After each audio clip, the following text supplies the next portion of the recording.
Welcome to your sleep story. I'm so glad you're here tonight. Whatever this day was, however long it felt, however much it held, it is behind you now. Completely behind you. You made it through. And that is everything. So let's begin. Before I take you anywhere tonight, I want to count you down from 10 to 1.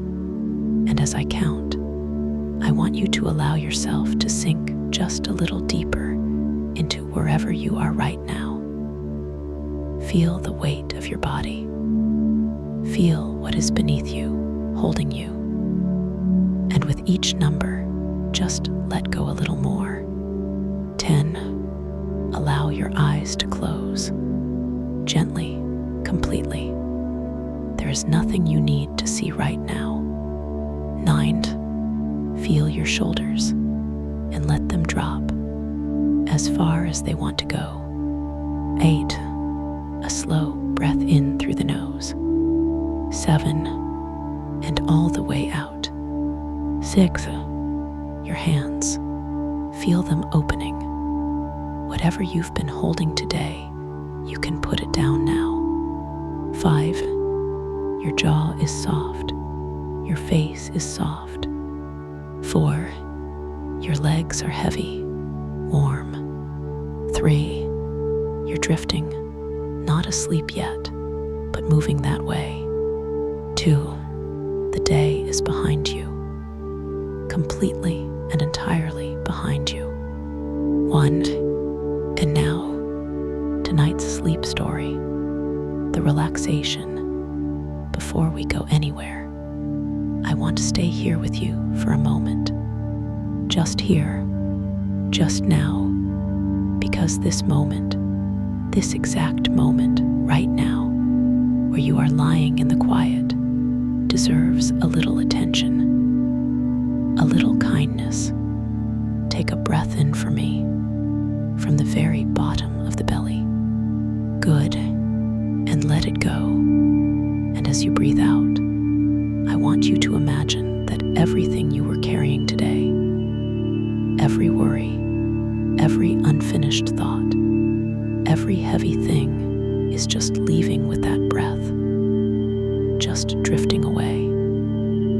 You don't have to solve anything tonight. You don't have to figure anything out. You don't have to be anything other than exactly what you are right now. A person who deserves rest. A person who deserves sleep. Because you do. You really do. Whatever happened today, whatever was hard, whatever felt heavy, you made it through. You are here. And that is enough. That is more than enough. You are safe. And you are here. Bring your awareness gently to your feet now. Just notice them and allow them to soften. The toes uncurling, the arches releasing. All the small held tension of the day simply letting go. Let that softness travel upward, through the calves, through the knees, the thighs. All of it warm, all of it heavy, all of it resting now. Your lower back, your hips. Allow yourself to feel the surface beneath you taking your weight completely, fully. You don't have to hold yourself up anymore. The mountain has you. The snow has you. The belly soft. The chest soft. The heart beating steadily as it always has, as it always will. Your shoulders dropping, your arms heavy and warm, your hands open and still, the neck long and loose, and your face, let the jaw go.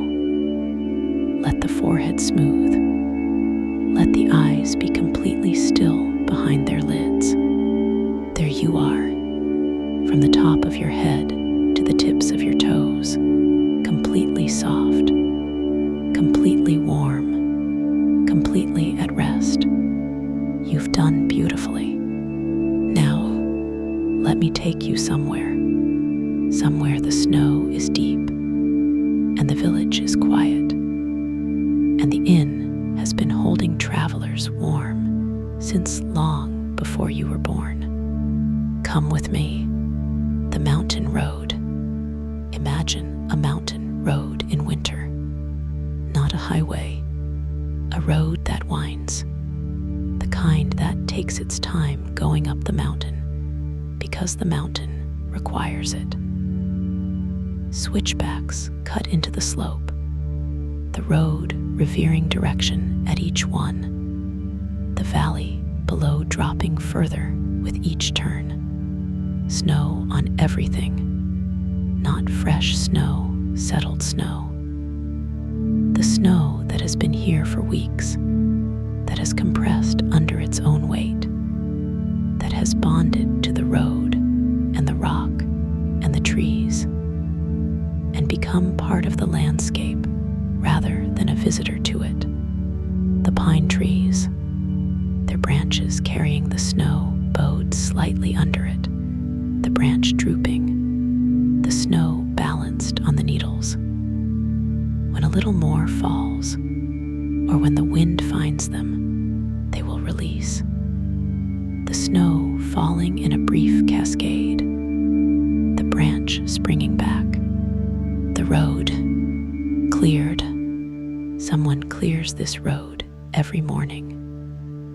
The snowplow, its work visible in the banks of snow on either side, the gray-white walls of pushed snow lining the road, the village appearing around a bend, not dramatically, simply there, a handful of buildings in the mountain snow. A church with a steep-roofed steeple, white with snow. A few houses, their roofs deep with it. And the inn, the largest building, its windows lit. The village, small. The village has perhaps 200 people. It has had roughly 200 people for a very long time. Not exactly the same 200, the generations turning over, but the number roughly stable. A mountain village, that is what it is, and has found its size, and does not need to be larger. The village square, a fountain in the center, not running in winter, its basin filled with snow, the stone of it dark and wet where the snow has melted against it. The fountain will run again in spring. It always runs again in spring. The church at the square's edge, its door closed, the snow on the steps not yet cleared. The sexton will clear them in the morning. The houses, dark mostly. It is late. The village goes to bed early. Mountain people, the work begins early. The evenings end early. Only the inn is lit. The inn, the Gasthof-Weiss, the White Inn, named for the snow, most likely, the snow that is here for half the year, that defines this village as much as anything. That is why travelers come here, and why it is beautiful, and why life here is harder than life in the valley, and why the people who stay are the people who chose it. The building, old timber construction, the dark wood of the facade, the carved balconies with their snow caps, the steep roof designed to shed the heavy snow load. The style of this alpine region, unchanged in its essentials for centuries. A lamp above the door, warm amber, the snow falling very lightly now. The flurries of the afternoon settled into something finer, occasional, the flakes barely there. push open the door. The warmth inside, the warmth of the Gasthof-Weiss, not the warmth of central heating, the warmth of a large ceramic stove, the Kasselofen, the tiled stove that is the heart of every Alpine inn. Its tiles a cream color with blue painted decorations, flowers, and geometric patterns, the traditional decoration of these stoves. The stove massive, reaching from floor to near ceiling, its thermal mass so enormous that it holds heat for 12 hours after the last log is put in. You feel it from across the room. The smell, pine wood smoke from the stove, and from the kitchen, something slow cooked. The smell of a meal that has been preparing itself since mid-afternoon. That does not need to be hurried. And the wood, the pine of the walls and the floor and the ceiling, the timber construction of the building, present everywhere. The smell of old pine, slightly resinous, warm, the smell of the forest that built this place.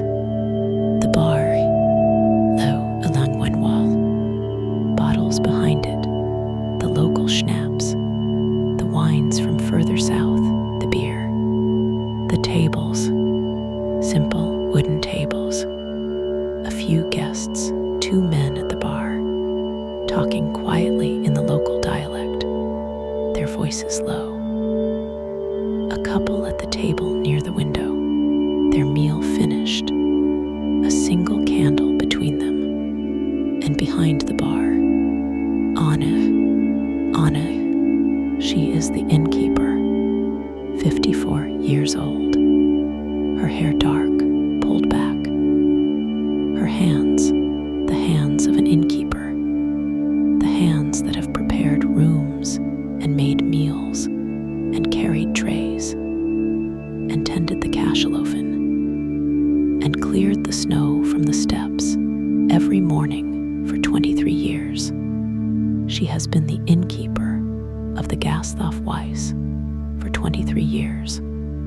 Before her, her mother. Before her mother, her grandmother. 3 generations of women who kept this inn. The inn has been in the family for 70 years. Before that, other families, other keepers. The inn is much older than the family. The building dates to 1782. 240 years of winters, of travelers coming in from the snow, of the warmth meeting them at the door, of someone behind the bar who knew what they needed. Anna knows what you need. She has known since you walked through the door. She is already filling the glass. The KACHLOFEN, the tiled stove. You go to it. Of course you go to it. Everyone goes to the Kasselofen when they come in from the cold. It is the logic of the room, the center of it. The thing everything else is arranged around. You stand beside it. The tiles, warm to the touch, not hot. The stove does not burn hot on its outer surface. The heat radiates, steady and even, from the enormous thermal mass of the tiles and the clay and the inner structure. You put your hands against the tiles, the warmth entering through your palms, going up your arms, into your shoulders, into your back. The warmth of the Kasselofen is a specific warmth, not the sharp, directional warmth of a fireplace, not the diffuse warmth of a radiator. Something in between, radiating from a large, warm surface that is everywhere you look. The warmth surrounding you. You turn your back to it, the warmth on your back now. You face the room, the two men at the bar, the couple at their table, the candle, the snow outside the windows, barely visible, the warmth behind you, the world in front of you, the schnapps. Anna sets a small glass on the bar. Kirsch, the cherry schnapps of this region. She does not say, "Here." She does not say, "This will warm you." She simply sets it on the bar where you can reach it. You pick it up, the glass small and slightly thicker than it looks.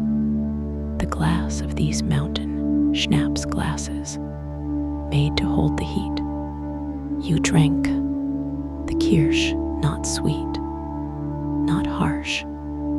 The particular quality of a good alpine schnapps, the cherry in it, but also something else. The mineral quality of this mountain air in the distillation, the terroir of the place it came from. Warmed, going down warm, then warmer, the warmth of the cachalofen behind you, and the warmth of the Kirsch inside you, and the warmth of the room around you. All of it together. The mountain cold is outside. The mountain warmth is here. You are on the right side of the door. The snow outside. Through the window. The village square. The snow in the lamplight. The lamp at the square's edge. Its light catching the snowflakes as they fall. Each flake briefly visible in the cone of light. Then dark. Then the next flake, briefly lit. The fountain white. The church, its steeple dark against the sky. The houses across the square, their windows dark.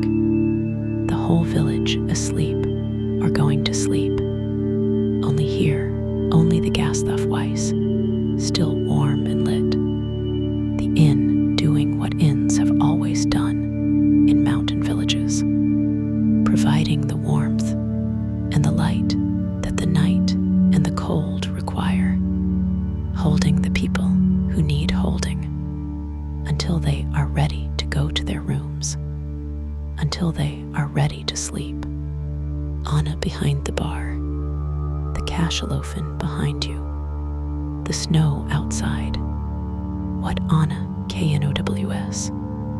Anna knows the mountain, not the way a mountaineer knows it, not by its roots and its summits and its technical challenges, by its weather, by the signs.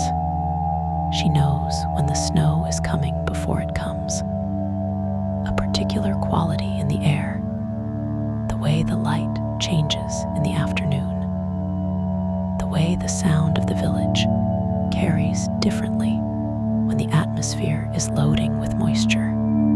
She knows the cold, not its danger, though she knows that too, but its texture. The cold of -5 is different from the cold of -15 in ways that have nothing to do with thermometers. She knows the cold the way Seamus knows the sea. She knows the guests, who needs the room with the south-facing window, who needs the extra blanket without being asked, who has come here in grief and needs the corner table and the space to be quiet, who has come here in joy and needs the room to celebrate, who is just passing through and who will return. She can tell. She has always been able to tell. Her mother could tell. Her grandmother before that. 3 generations of knowing. The meal. Anna brings the plate without asking if you are hungry. She knew from the moment you walked in. A bowl first, goulash. The smell of it was in the room when you arrived. The hours of slow cooking, the beef and the paprika and the caraway, and the stock that has been building its flavor since afternoon. The bowl wide and deep, the goulash dark and rich. Bread, the dark bread of the mountains, dense and slightly sour. The bread that keeps, the bread that sustains. The bread that is made here the way it has been made in this valley, for as long as there has been bread. You eat, slowly, the goulash warm, in a way that goes to the center of you. The bread, the last of the kirsch, the cachalofen behind you, the couple at their table, finishing their evening, the two men at the bar, still talking, Anna behind the bar, doing the small tasks of an inn's evening, all of it together. The meal, the mountain warmth, the snow outside, the guests tonight, not many, in December, in the middle of the week. The Gasthof is not full. The couple at the window table, they have been here 3 days. They come every year in December. They came first on their honeymoon. Anna knows this. They told her years ago, and they have come back every year since. The room is booked the same week every year. Anna saves it for them. The two men at the bar, local men from the village. They come to the Gasthof on winter evenings because their own houses are cold and the Gasthof is warm, and Anna's beer is better than what they have at home. This is an arrangement that has existed for as long as the inn has existed, and probably longer. They are not staying the night.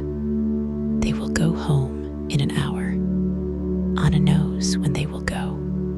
She always knows. And you, Anna gives you the room at the top of the stairs, the warmest room, the one above the cachalofen, the room that is always warm because the heat from the stove below rises through the floor. She always gives the warmest room to whoever needs it most. The room, up the stairs of the old inn, wooden, their banisters worn smooth. Each step with the slight creak of old timber that has been settling for 200 years. The room, low ceiling, the beams visible the same dark timber as the walls. Old, the ceiling close. A window looking out over the village square. The lamp below, the fountain white, the church, and the snow falling, still falling, lightly, the snowflakes in the lamplight.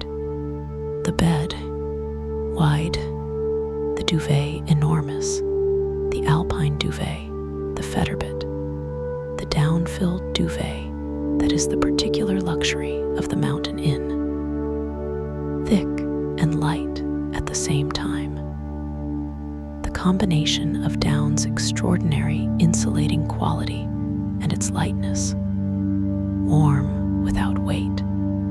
You sink into it, the duvet settling around you, the pillows soft, the room warm from the stove below, the window showing you the snow, the lamp in the square, the quiet village, what the inn is. Anna would not say this herself. She is not someone who explains the inn. She tends it. But if you asked her at the right moment, perhaps at the end of a long December evening with the last guests gone and the cachalofen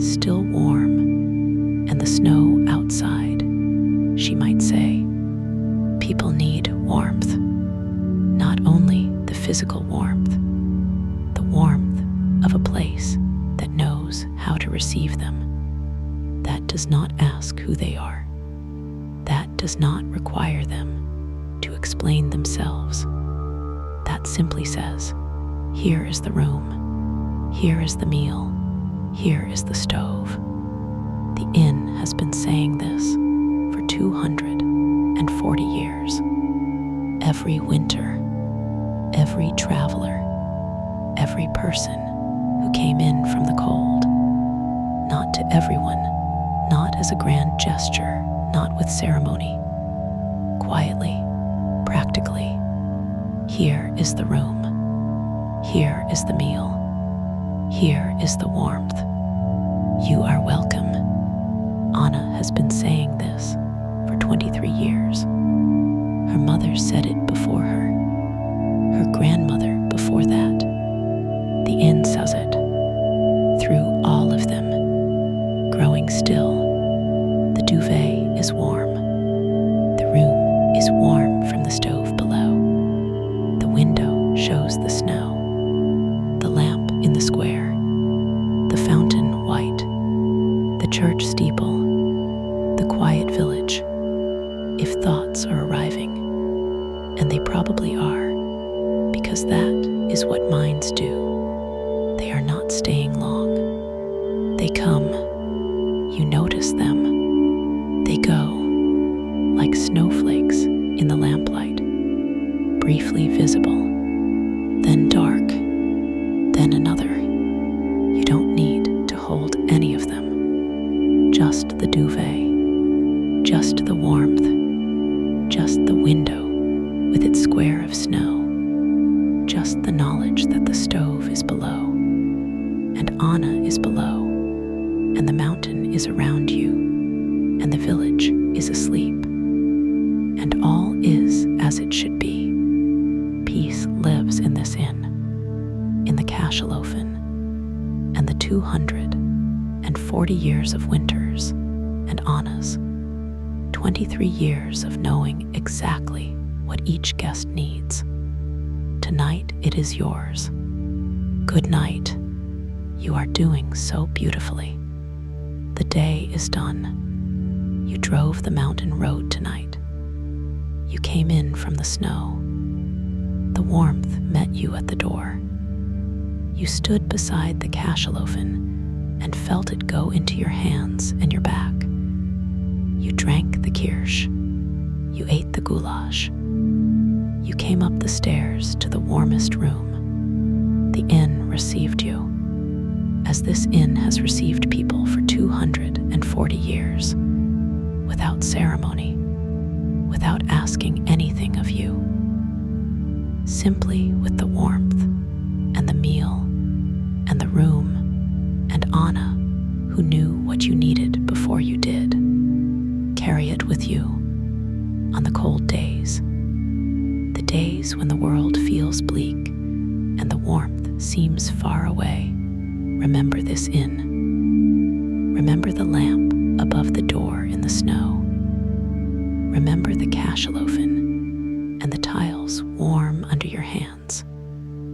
Remember the kirsch and the goulash and the federbit settling around you.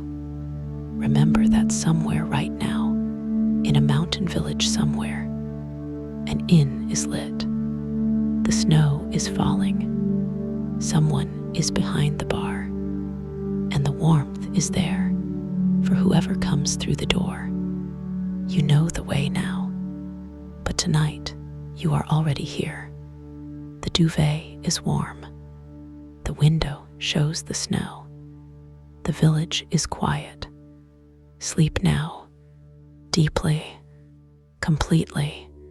You deserve every snow soft, stove warm, mountain held, inkept, federbit deep moment of this rest. Every single one. Good night. Sleep well. The inn through the night. The Cashalofen at night. The Cashalofen does not go out. This is its gift. The last log was put in at 9 o'clock. The fire within it has been dying since then. The wood burning down, coals cooling, the active fire eventually extinguishing. But the heat is stored in the tiles, in the clay, in the massive thermal mass of the stove's construction. The heat stored through the day's burning releases slowly through the night. At midnight, the tiles are still warm. At 3 in the morning, still warm. At 6, still giving the last of their stored warmth to the room. The inn never cold in the night because of the cachalofen, because of the principle that the people who built these stoves understood, that a stove that stores heat and releases it slowly is better than a stove that burns hot and goes cold. The patience built into the design, the slow release, not unlike the way a good night's sleep is not a single thing, but a long, slow, gradual process. The warmth releasing through the night into the sleeping in. Anna at midnight. Anna is still awake. She is always the last. The 2 men at the bar went home at 10. The couple went to their room. She has cleaned the bar, the tables. She has prepared for tomorrow. The bread rising in the kitchen, set before she went to sleep. The goulash pot cleaned, and the new batch begun, because the goulash is always begun the night before, always started with the previous day's dregs to carry the flavor forward.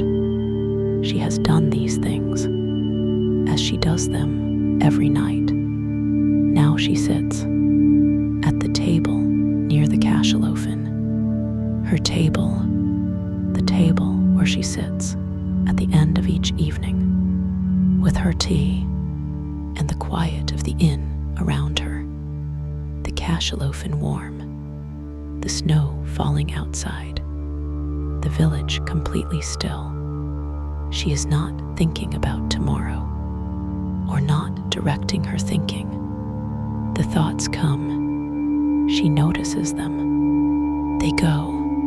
She has been doing this for 23 years, sitting in the quiet at the end of the evening, receiving what the quiet gives, which is different every night and always enough. The mountain at night, the mountain above the village.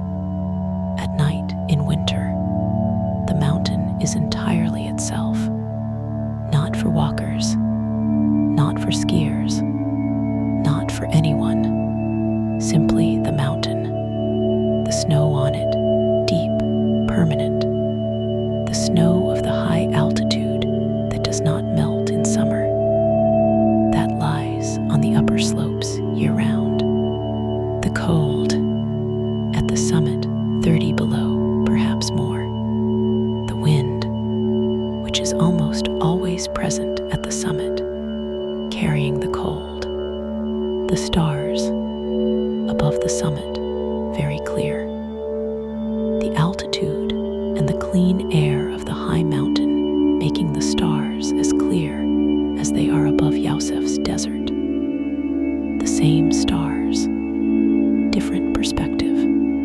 The mountain, patient, utterly indifferent, vast, and below it, the village, and in the village, the inn, and in the inn, the warm, and in the warm, the guests, and all of it, the guests, and the inn, and the village, and the mountain, and the stars, all of it part of the same night, the same winter, the same world. What snow does to sound, the snow outside, it does something to sound. You have noticed this if you have ever been in a snowy landscape at night. The silence of it, not the absence of sound, but the absorption of it. the snow taking the sound energy and damping it. The snowflakes themselves, each one a tiny porous structure of ice crystals, absorbing the sound that passes through them. The accumulated snow on the ground, absorbing more. The mountain village at night, in snow, is one of the quietest places there is. Quieter than the desert, quieter than the monastery, because the snow is everywhere, on the roofs, on the square, on the mountain above, on the road. And the snow is absorbing every sound. A dog barks somewhere in the village. The sound reaches you clearly, but muffled, softened, not sharp as it would be in summer, rounded at the edges by the snow, and then silence again. The snow settling, the sound settling, the night deepening. The other guests, the couple in their room, they have been coming here for 11 years. Their first time, the honeymoon. They were nervous with each other in the way of people who are new to each other, still finding the distances and the closeness. Now they are easy. The mountain inn, every December their ritual. The same room, the same week. Anna's goulash, the cachalofen. They do not need to explain why they come back. It is the same reason anyone comes back to a place that received them well, because the receiving was real, because the warmth was real, because something here in the tiles of the stove, in the dark bread, in Anna's knowledge of what was needed. Something here is more itself than other places. They sleep, the duvet over them, the room warm from below, the snow outside their window, both of them breathing slowly, together as they have learned to breathe together. Over 11 years, morning in the mountain village. The light in winter comes late, not until 8, perhaps later. Before the light, the sounds. The first sound of the mountain village morning is the church clock. 7, 8 strokes, or 7 or 6, depending on the hour. The strokes carrying through the cold air with the particular clarity of sound in cold air. The vibration traveling further than it would in warm. And then the sounds of the village beginning. Someone clearing the steps of their house.